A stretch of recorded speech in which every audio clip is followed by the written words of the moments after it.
दिन दहाड़े बेशर्मों की तरह हंसना तो बिल्कुल नहीं। माफ कीजिएगा मासा, हमसे गलती हो गई।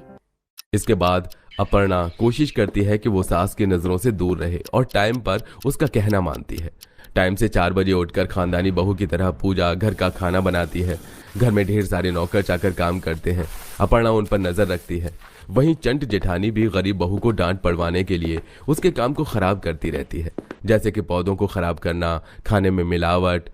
एक दिन सास अपने कमरे में बहुओं को बुलाकर ढेर सारे हीरे, सोने, चांदी, पैसे एक थाल में रखती।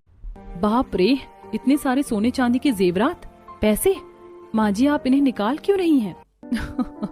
अब तुम गरीब हो, इसमें तुम्हारा भी क्या ही दोष है। कभी इतना सारा सोना चांदी पैसा तुमने देखा ही नहीं है, लेकिन अब देख लो। वैसे माँ जी ये सब अपनी देवरानी की बेटी की शादी में दे रही हैं। क्या? लेकिन इतना सब कुछ देने की क्या जरूरत है मासा? आप 1-2 चीज भी तो दे सकती हैं। तुम कभी हम जैसे खानदानी लोगों की शान शौकत के बारे में समझ ही नहीं पाओगी लड़की। हमारे खानदान में शादियों में ऐसे ही खानदानी जेवर, तोहफे और पैसे दिए जाते हैं। ये लो मैंने कहा बहू, उस शादी में खानदानी कंगन पहनना। और मासा मैं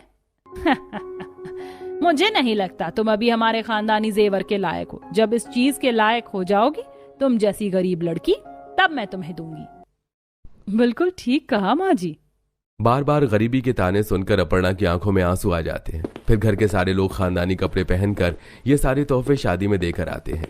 जहां बहू अजीब तरीके से चलती उठती बैठती है, तो स्वर्णा उसे वहां पर भी खानदानी नियम सिखाने लगती है।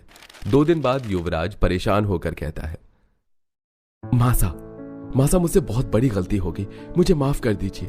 पता नहीं अब हम सबका क्या होगा, कहाँ रहेंगे।